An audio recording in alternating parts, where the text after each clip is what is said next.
There was a certain man of Ramathaim Zophim, of the hill country of Ephraim, whose name was Elkanah, the son of Yeroham, son of Elihu, son of Tohu, son of Zuph, an Ephraimite.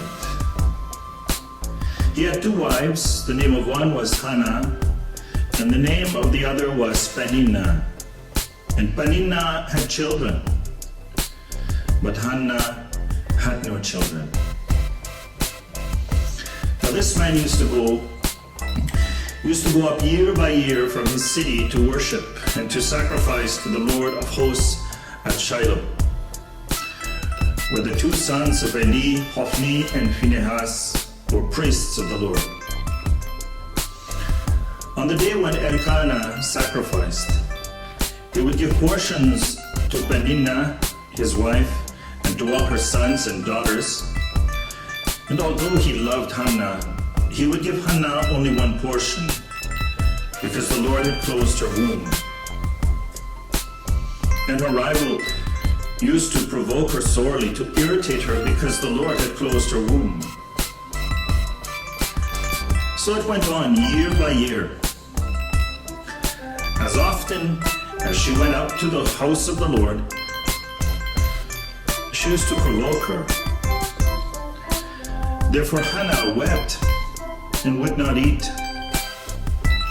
And Elkanah, her husband, said to her, "Hannah, why do you weep? And why do you not eat? And why is your heart sad?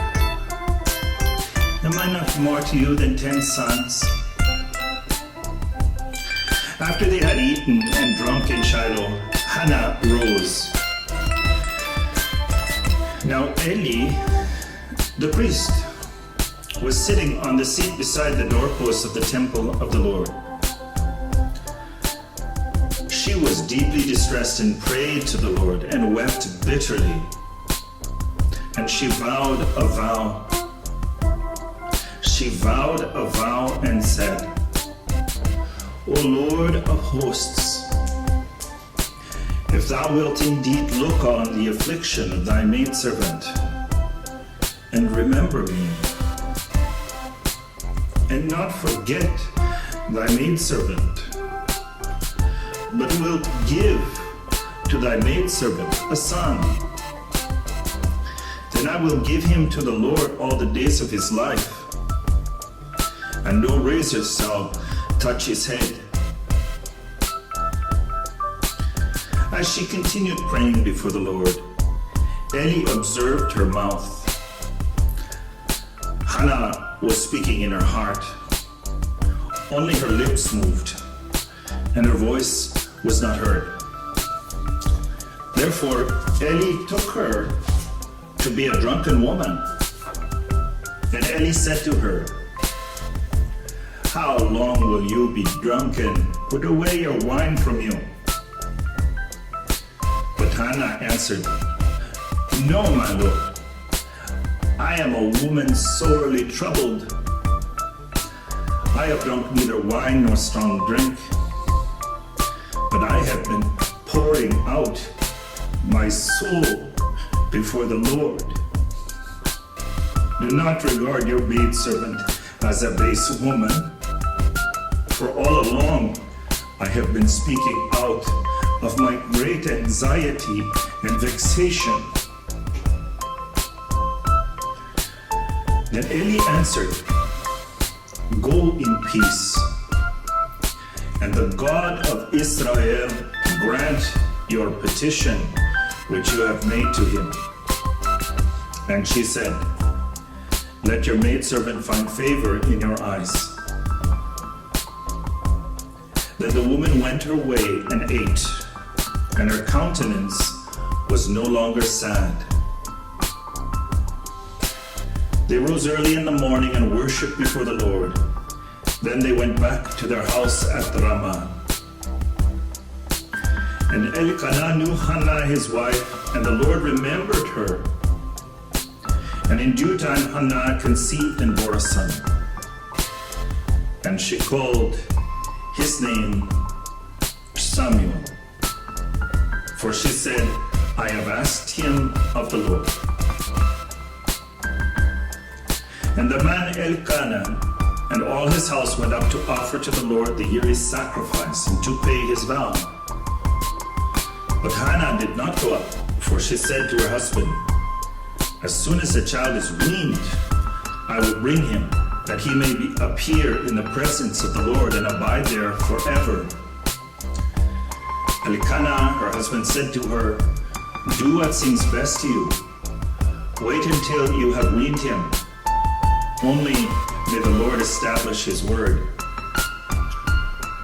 So the woman remained and nursed her son until she weaned him. And when she had weaned him, she took him up with her, along with a 3-year-old bull, an ephah of flour, and a skin of wine, and brought him to the house of the Lord at Shiloh, and the child was young. Then they slew the bull, and they brought the child to Eli. And she said, O my Lord, as you live, my Lord, I am the woman who was standing here in your presence, praying to the Lord. For this child I prayed, and the Lord has granted me my petition, which I made to him. Therefore I have lent him to the Lord. As long as he lives, he is lent to the Lord. And they worshiped the Lord there.